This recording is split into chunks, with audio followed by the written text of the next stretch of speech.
तुम्हें लगता है कि कोई लड़का जो रात रात भर बैठ के गेम खेलता है अंधेरे के अंदर, उसका खुद फ्यूचर कैसा होगा? मैं रात को 2-3 बजे कॉल पे बात कर रहा हूँ तो मम्मी ने एक दिन मेरे से पूछ लिया कि भाई तेरी कितनी गर्लफ्रेंड बन गई है जो तू रात को ये सारी बातें कर रहा है। जो मेरे जिगरी दोस्त थे उन्होंने भी मेरे को धोखा देना शुरू कर दिया। एग्जाम्स के लिए मैंने लाइफ में पहली बार मन लगा के पढ़ा था। जब उस एग्जाम में मेरा लो स्कोर आया, कॉन्फिडेंस की ऐसी तैसी हो गई। ये मेरी कहानी है, एक आदत जो मुझे लॉकडाउन में लगी, गेम खेलने की। खैर लॉकडाउन तो ख़त्म हो गया, लेकिन ये गेम मेरे दिल से नहीं निकला। तो इस वीडियो में अगर आप ये सोच के आए मैंने स्ट्रीट लाइट में पढ़ के किया, मैंने ये करके किया, वो किया, उस टाइप की कहानी मिलेगी, you came to the wrong video. लेकिन एक सेकेंड, मैंने तो खुद को इंट्रोड्यूस किया ही नहीं। मैं हूँ सक्षम, जिसने दिल्ली के अंदर विद्यापीठ में पढ़ाई की। हो सकता है आप मेरे को पहले ही जानते हो। 1.5 साल में कुछ वैसी वाली डिस्ट्रैक्शन नहीं आई? सारी थी यार, क्या क्या नहीं। आपकी जो नहीं होगी वो भी थी मेरी। तो चलो आज मैं आपको जर्नी के बारे में बताना चाहूँगा। तुम्हें लगता है कि कोई लड़का जो रात रात भर बैठ के गेम खेलता है अंधेरे के अंदर, उसका खुद फ्यूचर कैसा होगा? खैर मुझे भी खुद से कोई ज़्यादा उम्मीद तो थी नहीं। क्योंकि मैं वो क्या ही करना है लाइफ में, अपना बेसिक जो सर्वाइवल है वो तो हो ही जाता है। Sounds weird right? क्योंकि मैं ऐसा ही था भाई, मेरा कोई करियर को लेके सीरियस ड्रीम कभी नहीं था। गेम खेलते खेलते मैं 11th में आ गया।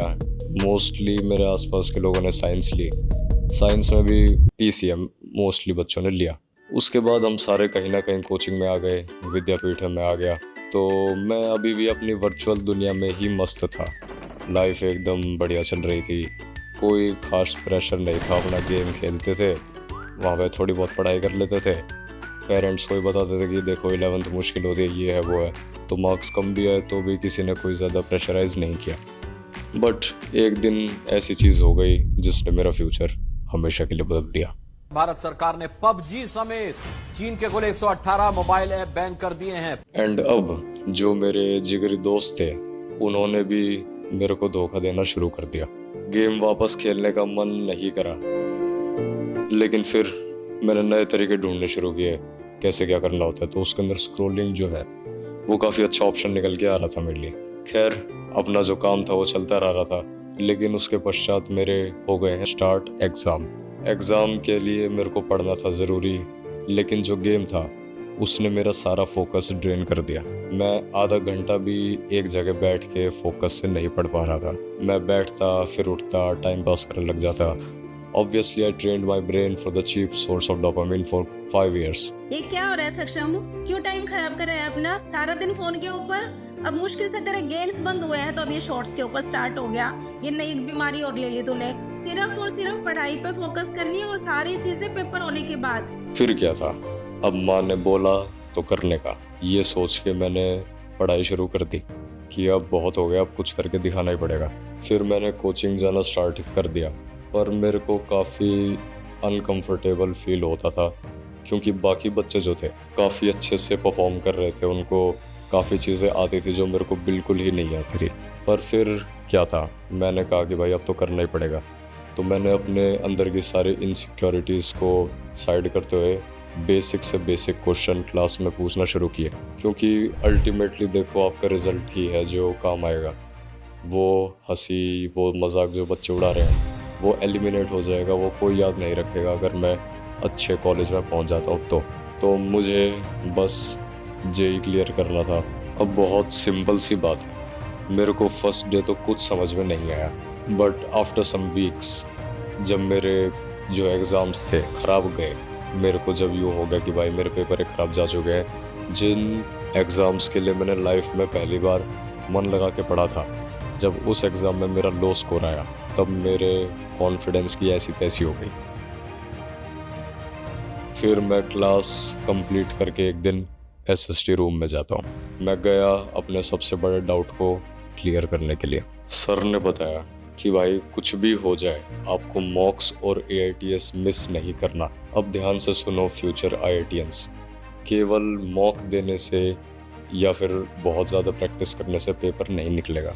मॉक देना जो है वही एनफ नहीं है। आपको घर जाके जो क्वेश्चन डाउटफुल लग रहे थे, जिन क्वेश्चन के अंदर आपकी परफॉर्मेंस ठीक नहीं रही, जिनमें आपको टाइम लगा या जो भी आप अच्छे से नहीं कर पाए, उनको सेल्फ प्रैक्टिस करो बाद में जाके। क्योंकि मॉक्स पे मॉक्स दिए जा रहे हो, समझ में कुछ आ नहीं रहा है, तो उसका कोई भी फ़ायदा नहीं है। जो रियलिटी थी, क्योंकि मैं मॉक तो बहुत सारे दे रहा था और जो मेरे मार्क्स थे वो बिलो एवरेज ही स्टक हो चुके थे, लेकिन मैंने कोशिश जारी रखी और धीरे धीरे मेरा जो कॉन्फिडेंस है वो बढ़ने लगा। लाइफ में पहली बार मेरे को लग रहा था कि आईआईटी तो बहुत दूर की बात है, लेकिन जेई मेंस जो है वो मैं क्लियर करके किसी गवर्नमेंट कॉलेज तक जा सकता हूँ। हाँ, और एक चीज़ मैं ये भी ऐड करना चाहूँगा कि एग्ज़ाम से कुछ टाइम पहले मैंने अपने टीचर्स के साथ रात को 2-3 बजे तक भी बात की थी। और यहाँ पे जो टीचर्स हैं, अगर आप अच्छा परफॉर्म कर रहे हो और आप अगर डिसिप्लिन्ड हो तो ये बात टीचर्स भी समझते हैं और वो आपकी हेल्प करने के लिए बिल्कुल आते हैं, जो मेरे साथ हुआ। 2-2, 3-3 घंटे मैं रात को 2-3 बजे कॉल पे बात कर रहा हूँ, तो मम्मी ने एक दिन मेरे से पूछ लिया कि भाई तेरी कितनी गर्लफ्रेंड बन गई है जो तू रात को ये सारी बातें कर रहा है। खैर, मैंने जैसे तैसे करके जो अपनी पढ़ाई लिखाई थी वो जारी रखी, जो मैं कर सकता था उसको करने की कोशिश की और अपना एग्ज़ाम मेरा ठीक ठाक चला गया जेई मेंस, और फिर जेई एडवांस मैंने दे दिया। अब एग्ज़ाम तो मैं दे चुका था, जो मेरे को करना था वो मैं कर चुका था, बस अब मुझे वेट था कि रिज़ल्ट कब आएगा।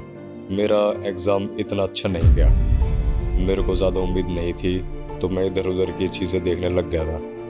लेकिन जब रिज़ल्ट आया तब आज मुझे मेरी जर्नी को शेयर करने का मौका मिला है। ध्यान रखना भाई, जो गलतियाँ मैंने की वो आप मत दोहराना। Thank you Vidyapeeth, thank you PW, thank you for what you did for me.